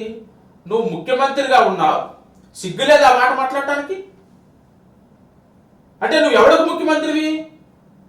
అంటే నీకు క్రైస్తవులు అంటే లెక్కలేదా? అంత చులకనా నీకు? ఏదో దౌర్భాగ్యం వస్తున్నా అంటే నీకు ముస్లిమ్స్ అంటే లెక్కలేదా? క్రైస్తవులు అంటే లెక్కలేదా? ఎస్, హిందువుల్ని గౌరవించాలి. ఎవరైనా సరే ఒక క్రైస్తవుడు ఒక హిందువును దూషించినప్పుడు ఖచ్చితంగా యాక్షన్ తీసుకోవాలి. ఒక హిందువుడు ఒక క్రైస్తవుని దూషించినప్పుడు ఖచ్చితంగా చట్టపరమైన చర్యలు తీసుకోవాలి. అంతేగాని రాజకీయంగా వాడుకోవడం కోసం మీరేదో లబ్ధి పొందుకోవాలనుకోవడం ఎంత దుర్మార్గం అది. నిజంగా చేతగానోడు, అసమర్థుడు, నీచ నికృష్టుడు, పడికి మాలలో చేసే పనులని బైబిల్ పట్టుకున్నారు. బైబిల్ పట్టుకోవడం పెద్ద నేరమా? పట్టుకోకూడదా? నువ్వు పట్టుకోలేదు బైబిల్? ఎన్ని సందర్భాల్లో నువ్వు సెమీ క్రిస్మస్ ప్రోగ్రామ్ అటెండ్ అయ్యావు? నువ్వు సాక్షాత్ 23 కీర్తన బైబిల్ చదివావు కదా మొత్తం. అఫ్కోర్స్ చదివినాడు తప్పులు అనుకోండి, కానీ చదివావు కదా, బైబిల్ పట్టుకుని చదివావు కదా. మరి నువ్వు ఎట్లా రాష్ట్రాన్ని పాలిస్తున్నావు? మరి నువ్వు బైబిల్ పట్టుకున్న వాళ్ళ హస్బెండ్ చైర్మన్ గా ఉంటుంది తప్పు అనుకుంటే, మరి నువ్వు బైబిల్ పట్టుకొని నువ్వు ముఖ్యమంత్రిగా ఎలా ఉన్నావు? అది తప్పు కదా? ఏదో వాళ్ళ బుద్ధిహీనత. టీటీడీ చైర్మన్ సతీమణి బైబుల్ పట్టుకుంటేనే తప్పు అని అన్నవాళ్ళు నేడు తిరుమల తిరుపతి దేవస్థానం ట్రస్ట్ బోర్డు చైర్మన్ గా వ్యవహరిస్తున్నటువంటి బిఆర్ నాయుడు రాసలీలల వీడియో కానివ్వండి, అదేవిధంగా చాలా దేవాలయాల ట్రస్ట్ బోర్డులు చైర్మన్లు, అదేవిధంగా మెంబర్లు కూడా సంబంధించినటువంటి వీడియోలు కూడా బయటకు వస్తున్న నేపథ్యంలో సనాతన ధర్మాన్ని కాపాడుతానన్నటువంటి పవన్ కళ్యాణ్ నోరు ఎందుకు మెదపట్లేదంటే చెప్తారు. వాళ్ళు చెప్పేవన్నీ శ్రీరంగ నీతులు, దూరేదన్నీ దొంబర గుడిసెల్లో. అర్థమైందా? సో వాళ్ళు చేసేవన్నీ కూడా అట్లానే ఉంటాయి. వాళ్ళు ఏదో చెప్తారు, కానీ వాళ్ళు చేయాల్సిన సందర్భం వచ్చేసరికి వాళ్ళు ఏది చేసినా దాన్ని కవర్ చేసుకుంటారు. పవన్ కళ్యాణ్ గారికి ఏం కావాలండి? పవన్ కళ్యాణ్ గారు ఆయన అంతటికి ఆయన అధికారంలోకి వచ్చే పరిస్థితి ఉండదు. చంద్రబాబు నాయుడు గారు ఆయన అంతటికి ఆయన అధికారంలోకి వచ్చే పరిస్థితి లేదు. కాబట్టి వీళ్ళిద్దరు తోడు దొంగలు, ఆయనకైనా సపోర్ట్ చేసుకుంటారు. ఎప్పుడైనా సరే చంద్రబాబు నాయుడు గారికి ఆపద వస్తుందంటే వెంటనే పవన్ కళ్యాణ్ గారు తెర మీదకి వస్తాడు. జగన్మోహన్ రెడ్డి గారు ఏదన్నా మంచి చేసి ప్రజల్లో ఆదరణ వస్తుంది అనుకుంటే వెంటనే సనాతని అని ఆయన వస్తాడు. అంటే పవన్ కళ్యాణ్ గారు డ్యూటీ ఏంటంటే చంద్రబాబు నాయుడు గారికి ఎప్పుడైనా నష్టం జరుగుతున్నప్పుడు ఆ నష్టాన్ని ఫుల్ఫిల్ చేయడానికి వస్తాడు. జగన్మోహన్ రెడ్డి గారికి ఏదైనా మంచి జరుగుతుంది అన్నప్పుడు దాన్ని చెడగొట్టడానికి వస్తాడు. ఇది ఆయన పాత్ర.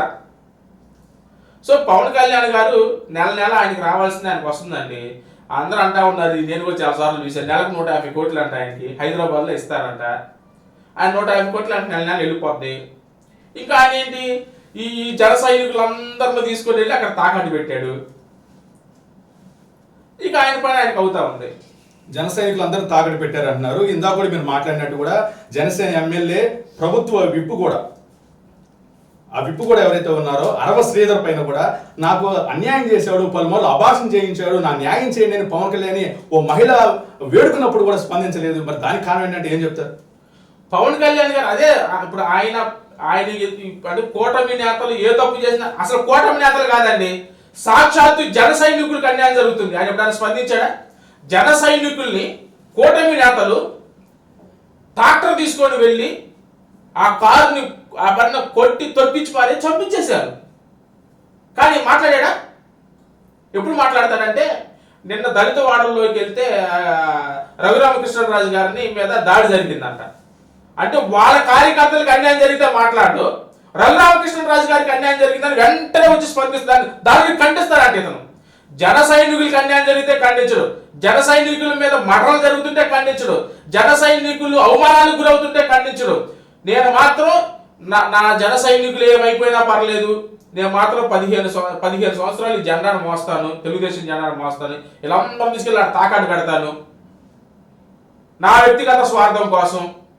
అంటే వీళ్ళందరం తీసుకెళ్ళి అక్కడ బానిస చేపిస్తాను నా కోసం, నా స్వార్థం కోసం. ఏముండదండి, రేపు పొద్దున చూడండి ఈ జన సైనికులందరూ కూడా రేపు పొద్దున పవన్ కళ్యాణ్ గారి మీద తిరగబడి మేమంతా ఎర్రిపాపల్లా కనిపిస్తున్నావు నీకు. నిజం చెప్పాలంటే కాపు సోదరులు వాళ్ళ నైజం చాలా మంచిది. వాళ్ళు ఏదైనా చేయాలనుకుంటే, అవసరమైతే వాళ్ళు మొయ్యాలనుకుంటే వాళ్ళు గోడ నొప్పొచ్చి వాళ్ళకి భారమైనా సరే భుజం మార్చుకొని మోస్తారే తప్ప అన్యాయాన్ని సహించేటువంటి స్వభావం వాళ్ళ దగ్గర లేదు. రేపు పొద్దున చూడండి ఈయనకి అసలు రాజకీయం అంటే ఏందో 29లో కనపడుతుంది. అంటే జన సైనికుల నుంచే కనపడుతుంది. మీరు చూశారు కదా, మన రజనీ గారు బయటకు వచ్చి మాట్లాడారు. అదే గుంటూరులో జనసేన రజనీ గారు ఆమె బయటకు వచ్చి అంబటి రాంబాబు గారి ఇంటి మీద దాడి జరిగినప్పుడు ఆమె అంటే ఎంత అన్యాయం చేస్తారా రాష్ట్రాన్ని ఈ విధంగా రావణ కష్టం చేస్తారా అని చెప్పి ఆమె బయటకు వచ్చి మాట్లాడిన సందర్భాలు. అవును, ఆమె Rajani YSR Congress party paid artist అంటున్నారు కదా. ఏదైనా అంటారండి. అంతకుముందు ఏదో ప్రోగ్రామ్ వచ్చేది, నా వార్తలు నా ఇష్టమైన ప్రోగ్రామ్ వచ్చేది, ఎవరు దాడు మాట్లాడుకుంటారు. కానీ ఆమె అంతకుముందు ఇప్పుడు అధికారంలో ఉంది, అధికారంలో ఉండి బయటకు రావాల్సిన పరిస్థితి ఎందుకు వచ్చింది? మీరు చేసినటువంటి దుర్మార్గాలను సహించింది కొంతవరకు. మరీ ఎక్కువైపోతుంటే అదే మరీ మనం ఇంత చేతకాలమా, అదే మరీ మన కళ్ళ ముందు అన్యాయం జరుగుతున్నా కానీ మనం ప్రశ్నించలేని స్థితిలో ఉన్నావా? ఆ పరిస్థితిలో ఉన్నావా? అసలు మనం మనుషులుగా పుట్టావా? అసలు మనకి మినిమం ఉండవలసిన సెన్స్ కూడా లేకపోతే అదే మరీ ఇంత మనం దిగజారిపోయి ఈ పవన్ కళ్యాణ్ కోసం మరి ఇంకా కళ్ళు తెరవకపోతే అసలు రాష్ట్రం ఏమైపోద్ది, రాష్ట్ర పరిస్థితులు ఏమైపోతాయి అని చెప్పి మా కళ్ళు తెలిసి బయటకు వచ్చింది. ఇక మీకు తెలిసి పెయిడ్ ఆర్టిస్టులు అంటారు, అదంటారు, ఇదంటే ఇవన్నీ కామనే. ఇందాక కూడా మీరు చెప్పారు, పొరుగు రాష్ట్రాల్లో పొరుగు నియోజకవర్గాల్లో ఎక్కడ జరిగినా కానీ జనసేన పవన్ కళ్యాణ్ వాలిపోతా ఉంటాడు. రఘురామకృష్ణరాజుకి అన్యాయం జరిగిందంటే కూడా తన అభిప్రాయాన్ని ఖండన తెలియజేశారు. కానీ తనకు ప్రజలు పట్టం కట్టినటువంటి తన సొంత నియోజకవర్గం పిఠాపురంలోనే కుల వివక్షత జరుగుతుందని చెప్పనేసి కూడా పెద్ద ఎత్తున ప్రచారం జరుగుతుంది. అదేవిధంగా పాఠశాలలో విద్యార్థులు కానివ్వండి, పెద్దలు కూడా మాట్లాడినటువంటి వీడియోలు కూడా మనం చూసాం. అటువంటి విషయాల్లో కూడా పవన్ కళ్యాణ్ ఎందుకు స్పందించట్లేదు? సాక్షాత్ అదే మంచిగా వస్తుంది. సాక్షాత్తు పవన్ కళ్యాణ్ గారి నియోజకవర్గం పిఠాపురంలో చిన్న పిల్లల మీద కుల వివక్షత జరిగింది, కానీ దాని గురించి మాట్లాడు.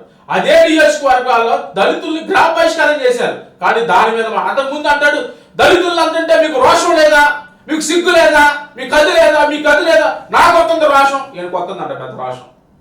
ఏమైపోయింది రోషం అంతా? ఓ తెగ ఎగురుతాడు స్టేజ్ల మీదకి వచ్చి, ఓ ఊగిపోతాడు, జుట్టు అంతా ఊగిపోతుంది, హూ హా ఏదో గందరగోళం, ఆ స్టేజ్ అంతా ఊగిపోయేట్టుగా ఓ గందరగోళం చేస్తాడు. ఇప్పుడు ఏమైపోయావయ్యా నువ్వు? సాక్షాత్తు నీ నియోజకవర్గంలో దళితులను గ్రామ బహిష్కారం చేస్తే ఏడ సంకలాగుతున్నావు అని అడుగుతా ఉన్నా. కుల వివక్ష జరిగింది చిన్నపిల్లల మీద. ఏ కళ్యాణ్ కనపట్లేదా? ఏమన్నా నువ్వు స్టేజ్ల మీదకి వస్తే మాత్రం ఎప్పుడో నెలకో 2 నెలలుగా వస్తాడు, మైక్ తీసుకుంటాడు, ఏదో వైఎస్ఆర్సీపీని విమర్శించే దానికోసం ఏం చెప్తాడంటే, ప్రతి స్టేజ్ మీద ఏం చెప్తాడంటే 15 సంవత్సరాలు మేము కలిసే ఉంటాం. ఇది మాత్రం రిపీటెడ్ గా ఎక్కడ ఏ స్టేజ్ మీద అవకాశం దొరికినా మేము 15 సంవత్సరాలు, నిన్న కూడా అసెంబ్లీలో మనం చూసాం, 15 సంవత్సరాలు మనం విడిపోవడానికి ఛాన్స్ లేదు. ఎంత భయమయ్యా మీకు? అరే ఒక్కళ్ళు పోటీ చేసే దమ్ము ధైర్యం మీకు లేదు. ప్రజల్లోకి వెళ్తే ప్రజలు గెలిపిస్తారనే నమ్మకం లేదు. ఒకసారి నీకు అవకాశం వచ్చింది, మరి ప్రూవ్ చేసుకో. నిజం మనం మాట్లాడుకోవాల్సి వస్తే ఇప్పుడు నీకు అవకాశం వచ్చింది, నీకు ప్రజా జీవితంలోకి వచ్చి ప్రజలకు సేవ చేసే అవకాశం వచ్చింది. ఇప్పుడు నువ్వు నిజంగా ప్రూవ్ చేసుకో. ఎస్, పవన్ కళ్యాణ్ చెప్పిన దానికంటే ఎక్కువ చేస్తా ఉన్నాడు. ఈ నాయకత్వం మనకు కావాలి, పవన్ కళ్యాణ్ లాంటి నాయకుడు మన రాష్ట్రానికి అవసరం అనేది నువ్వు ప్రూవ్ చేసుకుంటే నువ్వు అక్కడ ఎలక్షన్కి వెళ్ళొచ్చు కదా. నువ్వు ప్రూవ్ చేసుకోలేకపోయింది కాకుండా ఎన్ని అరాచకాలు జరుగుతున్నా అది ఇంకా దారుణం అండి. చిన్నపిల్లల మీద అత్యాచారం జరిగింది మన రాష్ట్రంలో. 2 సంవత్సరాల పసి కందు మీద అత్యాచారం చేసి ఆ డ్రమ్లో కుక్కి పెట్టారు. తెలుగుదేశానికి సంబంధించిన నాయకులు కార్యకర్తలు, జనసేనకు సంబంధించిన నాయకులు కార్యకర్తలు వాళ్ళు ఏం మాట్లాడారు, ఏం స్పందించారు? నిజంగా నువ్వు చెప్పిన దానికి ఎస్ పవన్ కళ్యాణ్ ఇట్లా చెప్తే ఆయన చెప్పింది చేస్తాడు అనే నమ్మకాన్ని క్రియేట్ చేసుకోలేకపోయా. ఇంకా 15 సంవత్సరాల మాత్రం అంటే అంత పిచ్చోళ్ళు ఎవరు లేరు. నిజంగా మీరు అన్నట్టుగానే రానున్న 15-20 సంవత్సరాల పాటు కూటమి ప్రభుత్వం అధికారంలో ఉంటుంది అని చెప్పడంతో పాటు వైఎస్ఆర్ కాంగ్రెస్ పార్టీని రాష్ట్రంలో అధికారంలోకి రాదు అని కూడా ఆయన ధీమా వ్యక్తం చేస్తున్నారు. మీరేమంటారు? నిన్న అసెంబ్లీలో కూడా మాట్లాడుకుంటూ లోకేష్ అంటాడు, ఎవరు క్వశ్చన్ చేశారు అంటాడు తెలుగు వైఎస్ఆర్సీపీ అధికారంలోనికి వస్తుందని పెట్టుబడులు పెట్టే వాళ్ళు ఆలోచిస్తున్నారంటే అంటాడు, వచ్చినా కానీ వాళ్ళు అంటే అమరావతి విషయంలో అమరావతిని మళ్ళీ తెలుగు వైసీపీ వాళ్ళు వస్తే మళ్ళీ అమరావతి కానీ ఇబ్బంది కలిగిద్దాము జగన్ గారు వస్తారని అంటాడు.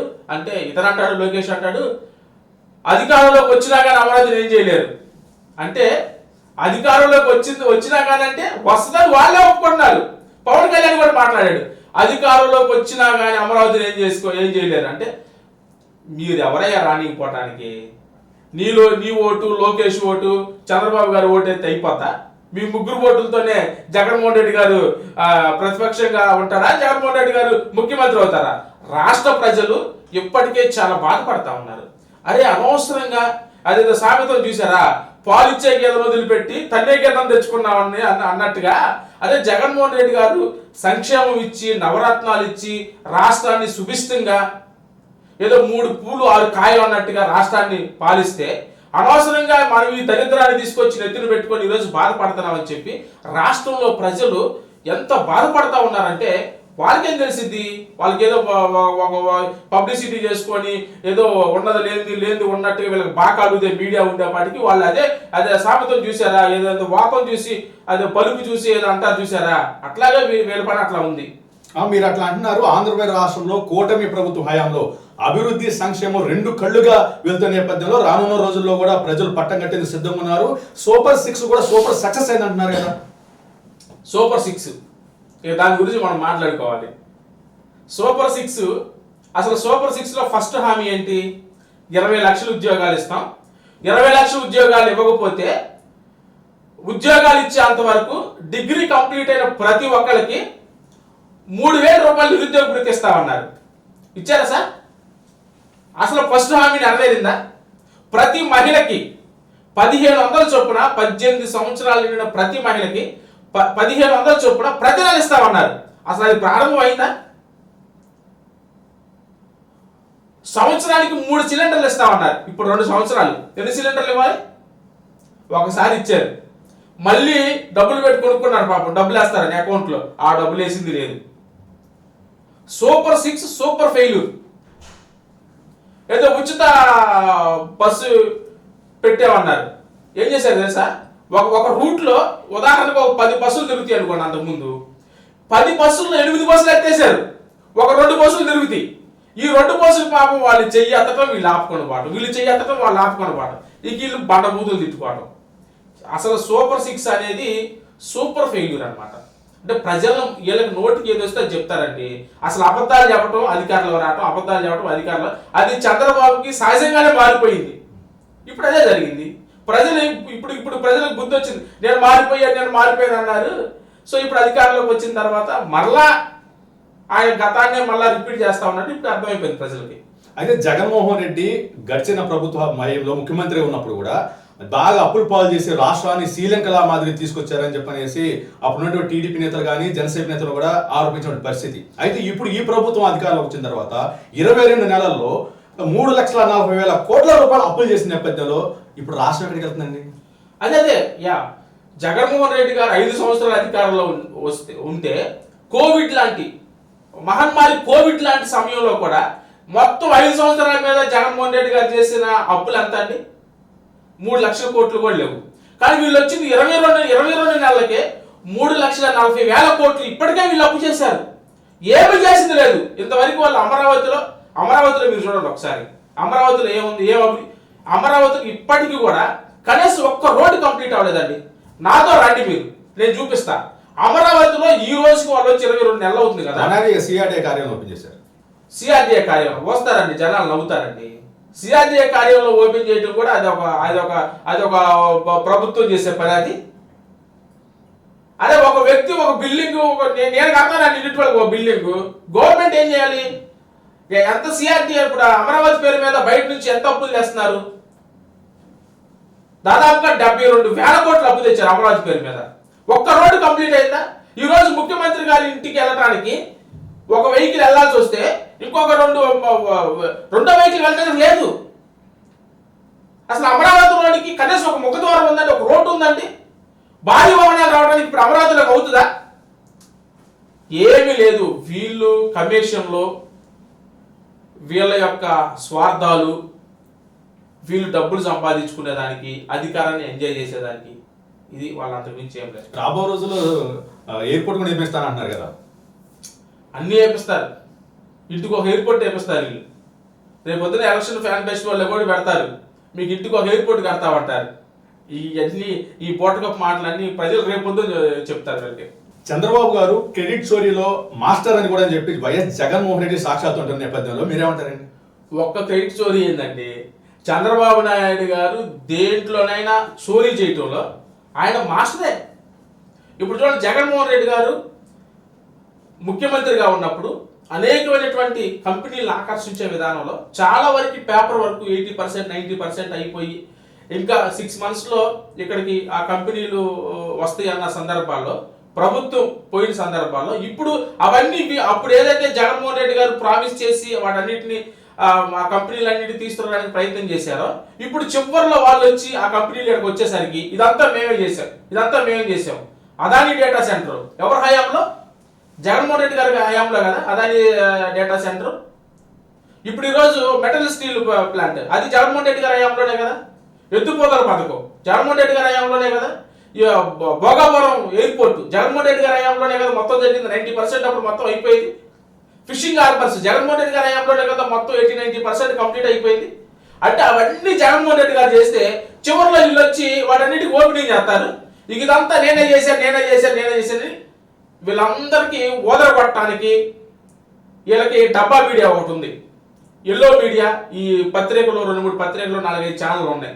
ఇక చంద్రబాబు నాయుడు ఏదంటే అది వీళ్ళు ఎత్తుకుంటారు. ఎత్తుకొని ప్రజలను నమ్మించే ప్రయత్నం అంటే ఒక అబద్ధాన్ని 100 సార్లు చెప్తే నిజమైపోయేదని వీళ్ళు భావించి ఒకే అబద్ధాన్ని 100 సార్లు చెప్పి పాపం చాలా మంది చదువుకోండి.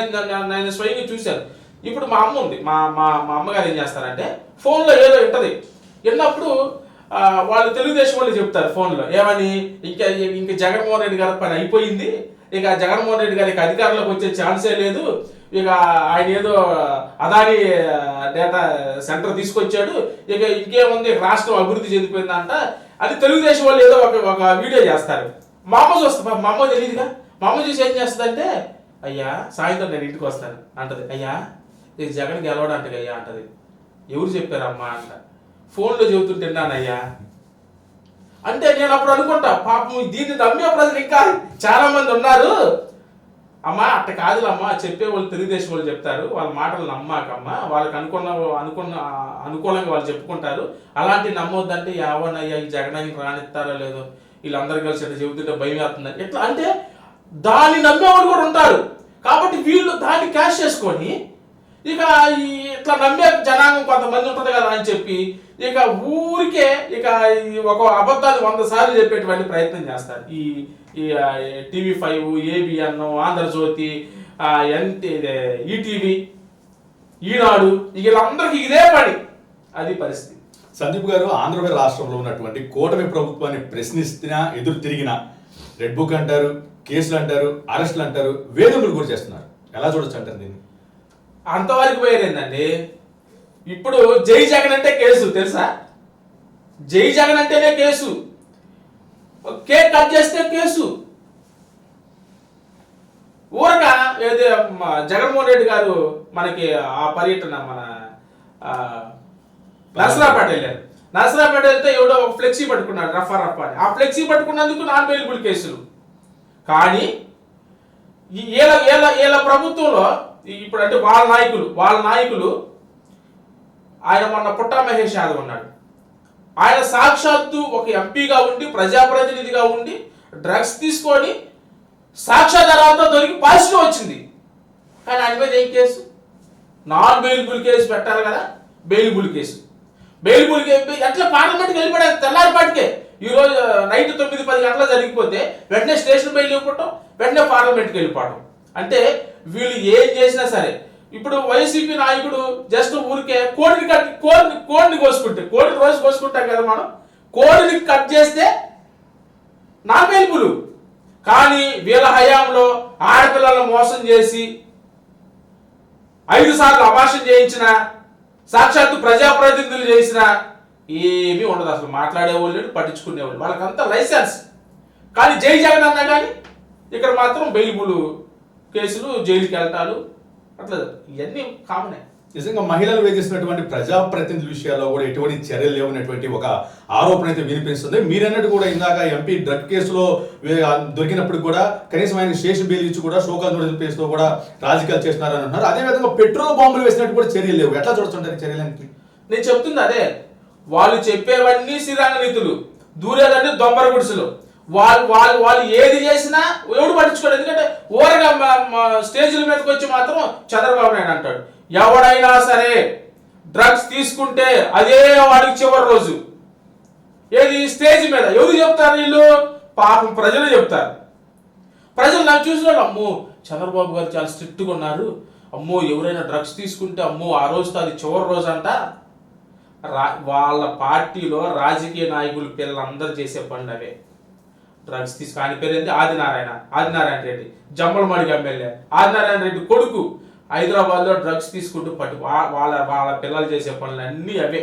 వాళ్ళు డ్రగ్స్ తీసుకొని పవర్ని ఎంజాయ్ చేస్తూ, లైఫ్లు ఎంజాయ్ చేస్తూ, అక్రమంగా డబ్బులు సంపాదించుకుంటూ వాళ్ళు చేసే పనులన్నీ కూడా అవినీతి పనులు, దుర్మార్గం పనులు. సో వాళ్ళ మీద ఎటువంటి కేసులు ఉండవు, వాళ్ళ మీద ఎటువంటి శిక్ష ఉండదు.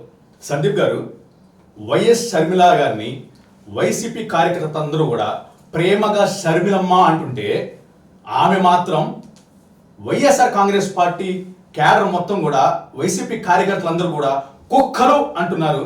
ఏం చెప్తారు? ఎలా చూడొచ్చు? ఇప్పటి వరకు కూడా షర్మిలమ్మ అనే పిలిచాం. ఎందుకంటే వైఎస్ షర్మిల రాజశేఖర్ రెడ్డి గారి కూతురుగా, జగన్మోహన్ రెడ్డి గారి చెల్లెలుగా మేము భావించాం. కానీ ఇక్కడి నుంచి షర్మిల గారికి చెప్తా ఉన్నాం, ఇక్కడి నుంచి మీరు అన్ని లిమిట్స్ అన్ని క్రాస్ చేశారు. ఇక్కడి నుంచి జగన్మోహన్ రెడ్డి గారి జోలికి వచ్చిన, జగన్మోహన్ రెడ్డి గారిని మాట్లాడినా, వైఎస్ఆర్సీపీ పార్టీ నాయకుల్ని కార్యకర్తలని మాట్లాడినా ఊరుకునేటువంటి ప్రసక్తి లేదని చెప్పి హెచ్చరిస్తా ఉన్నాం. ఎందుకంటే ఇక చంద్రబాబు నాయుడు గారికి మీరు తొత్తు అయిపోయారు. ఇక ఆయన కలవటం, ఎల్లో చీరలో, ఎల్లో వ్యవహారం, ఎల్లో బ్యాచ్ అంతా ఈ ఎల్లో విధానంలో నడుస్తూ ఉన్నాం. కాబట్టి ఇక్కడ నుంచి ఊరుకునేటువంటి ప్రసక్తి లేదని చెప్పి హెచ్చరిస్తా ఉన్నాం. ప్రభుత్వం అధికారంలో వచ్చిన నాటి నుంచి కూడా ఆంధ్రప్రదేశ్లో చిన్నపిల్లల మీద, మహిళల మీద కూడా అత్యాచారాలు, హత్యలు జరుగుతున్నాయని కూడా వైసీపీ శ్రేణులందరూ కూడా ముక్తం కట్టడంతో అంటున్నటువంటి మాటలు ఏం చెప్తారు? దీని క్లుప్తంగా ఇందాక కూడా చెప్పారు బాలిక విషయం. అవును, అదే కదా. ఎవరు చేస్తున్నారు ఇవన్నీ? వాళ్ళ పార్టీలో ఎమ్మెల్యేలే చేస్తున్నారండి. ఆదిమూలం చూశారుగా మీరు, ఆయన రవి, ఆయన ఒక ఎమ్మెల్యే ఉన్నాడు, కోన రవికుమార్ గారు, ఆయన ఉన్నాడా? వాడెవడు కిరణ్ రాయల్ అనేవాడు ఒకడు ఉన్నాడు, చూశారుగా మీరు. మొన్న అరవ శ్రీధర్ చూశారు కదా. ఇట్లా చాలా మంది ఆ వరుసలో ఎమ్మెల్యేలు, అధికార ప్రతినిధులు, ఇంకా బయటకు రాని ఎన్నో, ఇవన్నీ కొన్ని బయటకు వచ్చినాయి. కానీ నిన్న ఒకడు తెలుగుదేశం వాడు ఆడేవాడు, వాడు అసలు ఒక అమ్మాయి మీదకి కిందకి మీదకి పైకి కింద పడతా ఉన్నాడు. వాడి తున్నపోతులాగా ఉన్నాడు వాడు పాపం. ఇద్దరు అసలు సిగ్గులేదా మీకు కనీసం? కనీసం సంస్కారం ఉందా మీకేమన్నా? ఒక ఆడపిల్లతో ఇద్దరు వికృత చేష్టలు చేస్తున్నారు. అసలు ఏం చేయాలి, ఏం చేయాలి? ఓ పెద్ద మనిషి మాట్లాడతారు కదా, ఇమ్మీడియట్లీ వాళ్ళు సస్పెండ్ చేయొద్దు. సోషల్ మీడియాలో ఆ విధంగా ఉంటే, ఒక ఆడపిల్లని ఇద్దరు కలిసి ఆ విధంగా చేస్తూ ఉంటే, వీళ్ళు ఒక రాజకీయ నాయకులు, వీళ్ళు వ్యవస్థలు నడిపేవాళ్ళు, వీళ్ళు ముఖ్యమంత్రులు, వీళ్ళ పాలనలో మనం. గతంలో కూడా ఒక ఎమ్మెల్యే వీడియో కాల్ మీద కూడా మార్ఫింగ్ చేస్తారు వైసీపీ నేతలు అన్నట్టుగా, ఇది కూడా మార్ఫింగ్ ఏమోగా. అదే ఇక అదే అనలా, ఇక నయ్యం వచ్చి మార్ఫింగ్ అనలా, అర్థమైందా? ఇక ఏదైనా సరే అది అదేమనంటే అది ఏఐ వీడియో అంటారు, మార్ఫింగ్ అంటారు. మొన్న అతని పేరేంది, గుంటూరు ఈస్ట్ ఎమ్మెల్యే, ఆయన వీడియో కాల్లో కనుగొడతా ఉంటాడు, అర్థమైందా? ఇక తయారైపోయింది. అంటే వాళ్ళకి ఎవరికి కూడా ఎందుకు తయారైపోయిందంటే, ఇక్కడ మనం చాలా సీరియస్గా ఆలోచించాలి. ఎవరి మీద ఎటువంటి చర్యలు లేవు. ఇప్పుడు ఎవరి మీద చర్యలు తీసుకుంటే అమ్మో ఇంకోటి జాగ్రత్త పడతాడు. కానీ ఇక్కడ ఎవరి మీద చర్యలు లేవు కాబట్టి వాళ్ళ ఇష్టం. 2029లో అధికారంలోకి వచ్చేది మనమే. 2.1 అంటే ఇంత చూపిస్తాను, సినిమా చూపిస్తాను, నా కార్యకర్తల్ని పార్టీ శ్రేణిని ఇబ్బంది పెట్టిన వాళ్ళు సప్త సముద్రాల అవతల ఉన్నా సరే వదిలిపెట్టనని వైసీపీ అధినేత మాజీ ముఖ్యమంత్రి జగన్మోహన్ రెడ్డి హెచ్చరిస్తున్నారు. ఎలా ఉంటుందండి 2.0? డౌటే లేదు. సప్త సముద్రాల అవతలున్నా ఎవడైనా సరే వైసీపీ నాయకుల్ని, కార్యకర్తలను అన్యాయంగా ఇబ్బంది పెడితే, అంటే నిజంగా తప్పు చేస్తే, పనిష్ చేస్తే ఎస్ దానికే ఇబ్బంది లేదు, అది ఎవరైనా సరే.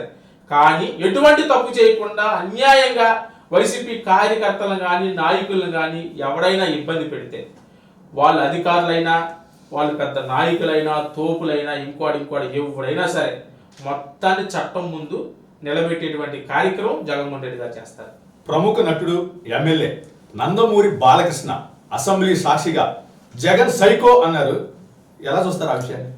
ఇంటర్వ్యూ అయిపోతుంది, ముగింపులోకి వచ్చారు సార్, మళ్ళీ ఆయన ఎందుకు? సైకో అంటే నిదర్శనం బాలకృష్ణ. అంటే ఆయన సైకో మైండ్. అతనికి సర్టిఫికేట్ కూడా ఉందిగా, ఏమని? ఆయనకి మెంటల్ అని చెప్పి మెంటల్ సర్టిఫికేట్ కూడా ఉంది. ఇంకా ఆయన గురించి మనం ఇప్పుడు ఒక స్టేజీల మీద చాలాసార్లు మనం చూసాం, ఆడపిల్ల కనపడితే ముద్దైనా పెట్టాలి, కడుపైనా చేయాలన్నాడు. వాళ్ళు మన ప్రజాప్రతినిధులు, వాళ్ళు పెద్ద స్టార్లు. ఇట్లా ఈ ఏడాది నారా లోకేష్ ముఖ్యమంత్రి అంటున్నారు. మీ పరిస్థితి ఏంటి? ఉంటున్నారు ఈ రాష్ట్రంలో, ఎక్కడికి వెళ్తున్నారా? నారా లోకేష్ కాదు, నారా లోకేష్ తాత అయినా ఇంకోహళ్ళైనా ఇక్కడ వైఎస్ఆర్సీపీ కార్యకర్తలు కానీ, నాయకులు కానీ ఎవడికి భయపడే ప్రసక్తే లేదు. అలాంటి సందర్భాలు వస్తే దేనికైనా సిద్ధపడతామే తప్ప పారిపోటాలు, దాక్కోటాలు, ఇంకోటి చేయటాలు అలాంటివి జరగబోవు కూడా. ఏదో వైఎస్ఆర్ కాంగ్రెస్ పార్టీ కార్యకర్తల్లో పోరాటం, తెగువ, ధైర్యం ఉంటే అసెంబ్లీలో అవకాశం ఉంటుంది అని చెప్పి వైఎస్ జగన్మోహన్ రెడ్డి పలుమార్లు చెప్పినట్టు నేపథ్యంలో ఏ విధంగా ఉండొచ్చు అంటారు రాబో రోజుల్లో? ఖచ్చితంగా ఎవరైతే పార్టీ కోసం తెగువ, త్యాగంతో ముందుకెళ్తారో వాళ్ళకి ఖచ్చితంగా జగన్మోహన్ రెడ్డి గారు అవకాశాలు ఇస్తారు. వాళ్ళ భవిష్యత్తు విషయం కూడా జగన్మోహన్ రెడ్డి గారు బాధ్యత తీసుకుంటారు. ఈ క్రమంలో తాడికొండ సెంటిమెంట్ కూడా మిమ్మల్ని ఎంపీని చేస్తుంటారా, ఎమ్మెల్యేని చేస్తుంటారా? ఆ ఆశలతోనో లేకపోతే మేము ఏది ఎమ్మెల్యేలు అవ్వాలనో, ఎంపీలు అవ్వాలనో, వైఎస్ఆర్సీపీ పార్టీలో పనిచేయటం అనేది నా వ్యక్తిగతంగా అది జరగని పని. కేవలం జగనన్న సైనికుడిగా, జగన్మోహన్ రెడ్డి గారిని ముఖ్యమంత్రిగా చేసే దాంట్లో నా చిన్న పాత్ర ఏదన్నా ఉంటే అక్కడ నేను అవసరమైతే ఆ సందర్భంలో ఖచ్చితంగా పనిచేస్తాం. జగన్మోహన్ రెడ్డి గారికి వీరాభిమానిగా, జగనన్న సైనికుడిగా మాత్రం పనిచేస్తాం. గారు జగన్మోహన్ రెడ్డి వైఎస్ఆర్ కాంగ్రెస్ పార్టీ ఆవిర్భావం నుంచి కూడా ఆయనతో నడిచిన వాళ్ళు కానివ్వండి, ఆయన పార్టీ జెండా మీద గెలిచినటువంటి ఎమ్మెల్యేలు కూడా ఎంతో మంది ఆయన వదిలిపెట్టి వెళ్ళిపోయినటువంటి పరిస్థితి నేపథ్యంలో ఈ రోజున సందీప్ శృంగారపాటి అడుగులు జగన్మోహన్ రెడ్డితో ఎప్పటి వరకు పడతాయంటే ఏం చెప్తారు? మీకు చిన్న ఉదాహరణ చెప్తాను. తాడికొండ నియోజకవర్గంలో ఉండవల్లి శ్రీదేవి ఎమ్మెల్యేగా ఉంది. ఆమెకి నాకు బోల్డ్ అనే ఇష్యూస్లో గొడవలు వచ్చాయి. నన్ను పార్టీలో నుంచి బయటికి పంపించాలని చెప్పి ఎన్ని విధాలుగా ప్రయత్నం చేసి గందరగోళం చేసి నన్ను మానసికంగా, ఆర్థికంగా, సామాజికంగా ఎంతో దెబ్బతీసింది.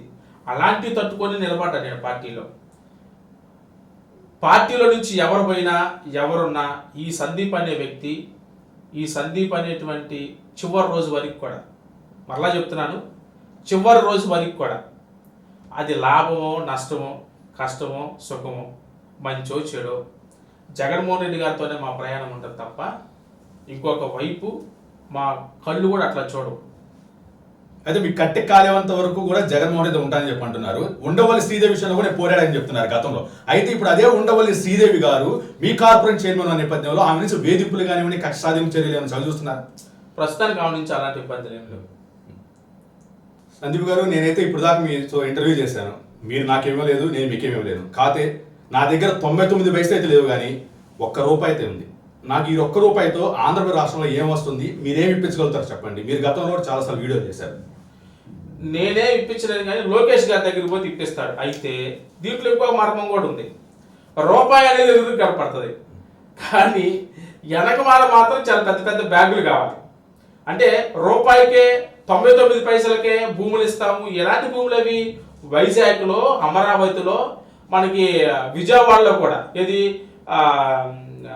RTC properties. అంటే మెయిన్ ఒక్కొక్క ఎకరా సుమారుగా 50-60 కోట్లు వాల్యూ చేసేటువంటి భూముల్ని ₹1 99 పైసలకే ఇస్తారు. దాని వెనకమాల ఏంటంటే, దాని ఉద్దేశం ఏంటంటే రూపాయి అనేది ఎదరా, కానీ వెనకమాల మాత్రం బ్యాగులు, లాట్లు, లారీలు, టన్నులు డబ్బులు వెనకమాల చేతులు మారుతూ ఉంటాయి. ఎదర మాత్రం మేము ₹1కే వేస్తున్నాం. ఇదంతా రాష్ట్ర అభివృద్ధి కోసం, లేకపోతే ఎంప్లాయ్మెంట్ కోసం, కంపెనీల కోసం చేస్తాం అనేది బోటకప్ మాటలు. అయితే నాలాంటి వాడికి ₹1 ఏం రాదంటారు? ఇక్కడ ₹1కి వచ్చింది, కెమెరాల ముందు వచ్చింది, వెనకమాల మాత్రం చాలా పెద్ద స్టోరీ ఉంటుంది దానికి. ఓకే సందీప్ గారు, ధన్యవాదాలు. నమస్తే.